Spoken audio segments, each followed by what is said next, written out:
Hey everyone, it's Ray. I'm back with a review slash install video of a Victoria's wig. If you're interested in it, stay tuned. Hey everyone, it's me with freshly washed hair. Gary from Victoria's Wig sent me a wig. It is a straight 13 by 6 lace front bob with a fake scalp in 10 inches, I believe. So what's really cool about these fake scalp wigs is that you're supposed to be able to use them with no wig cap, because the wig cap is built into the wig. You're supposed to be able to use them without cornrowing your hair, which is perfect because I can't cornrow, especially with my really thick natural hair. And you're just supposed to be able to just throw it on because it's pre-plucked.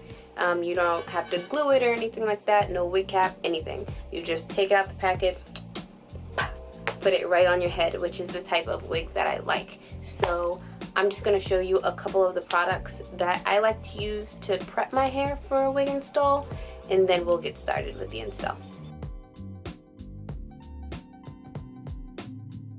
So this Just For Me natural hair milk leave-in detangler is my favorite thing in the world. It's about like $6 or so. It's not very expensive, from Walmart, Target, beauty supply store, and it just really helps me keep my hair nice and detangled when I'm prepping for wig installs. This is the second part of my dynamic detangling duo. This is Aunt Jackie's Not On My Watch Instant Detangling Therapy. I really like it because it adds a lot of slip to your hair, and it just works really well with this spray, and both of those things work together in order for me to properly detangle my hair without a lot of breakage.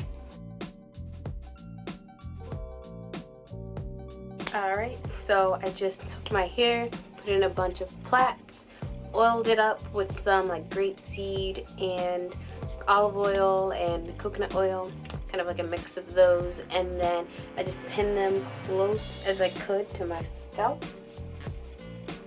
And this is usually the way I do my wig prep under all of my wigs.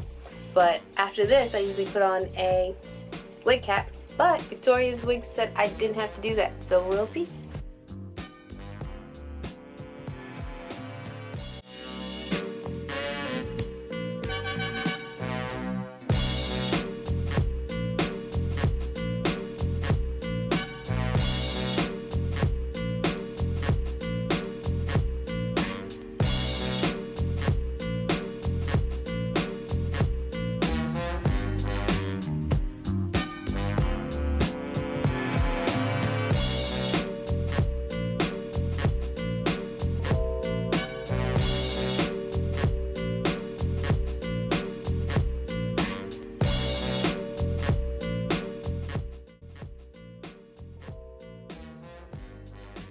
Hey everyone, I'm back.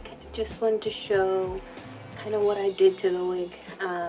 So I put an elastic band around the back because it was a little too big for me, even with the adjustable straps all the way across in the back.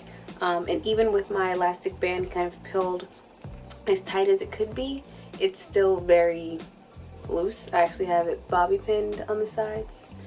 It was coming up right here, as you can see. It's quite loose. So for me and for other people with smaller heads, this is definitely a glue wig. Like, I understand that it could be, used gluelessly, but if you have a smaller head, the lace is not going to stick. The lace is not going to stay down, even with an elastic band.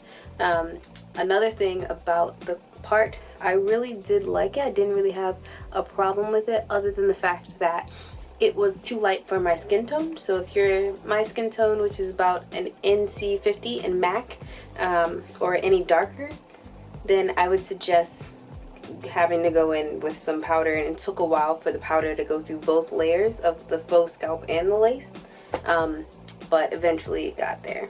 I think the hair is really pretty. It curled. I put a little wave to it. I didn't really like it too straight, so I just put a little wave in it, held. It's very pretty. It washed well, conditioned well, all of that type of stuff. But yeah, I just wanted to say thank you to Victoria Wig for sending me this wig so I can, you know, style it, review it for you all. And remember to like, comment, and subscribe, and check out my social media pages in the description box below.